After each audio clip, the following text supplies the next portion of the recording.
Mga boss, sabi ng National Economic Development Authority, 21 pesos per meal lang ang kailangan, okay ka na, mabubuhay ka na. Nandito ako sa gilid ng SSS, kung saan kumakain yung mga manggagawa, empleyado ng gobyerno. Check natin kung magkakasya yung pinagsasabi ng NEDA. Ate, sabi ng NEDA, kasya daw 21 pesos para makakain. Anong tingin mo doon? Sige po, sila magbenta ng 21 pesos. Akong bibili. Meron silang benta sa akin. Pero pumunta sila dito, kung pamili sila ng ulam, pero wala silang mabibili. Ganung halaga.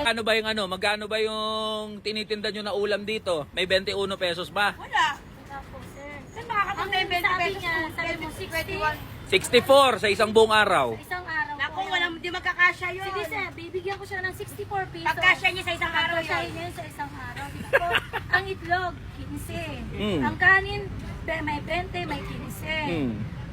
Magkano na yun? 30. Sa almusal tanghalian niya, hanggang 90 pesos yung 30 lang. Isang itlog lang, isang kanin. Sa tingin mo, kaya mo yun, sir?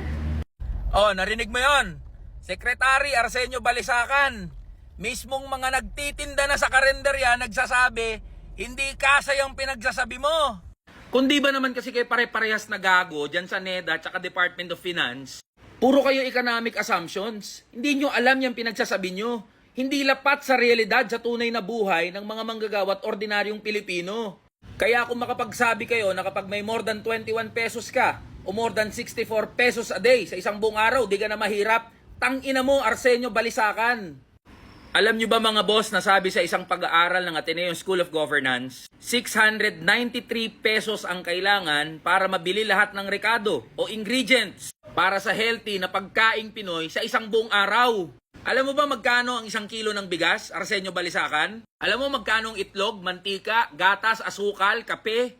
Aminin nyo na kasi kung bakit ganyan yung computation nyo. Mga boss, hindi aksidente na ganyan kababa ang computation ng poverty threshold. Pag mas mababa kasi yung computation nila, mas madali nilang i-declare na mas maraming Pilipino ang umaangat mula sa kahirapan. Pwede nilang sabihin na mas gumaganda ang buhay ng milyon-milyong Pilipino dahil yung computation nila ng poverty threshold napakababa. Tignan nyo nga para sa gobyerno, hindi na mahirap ang isang tao kapag meron siyang more than 64 pesos a day na ginagastos para sa kanyang pagkain. Edi ang resulta nun sa statistics ng mga mahihirap na Pilipino, mas iimpis, mas kokonti.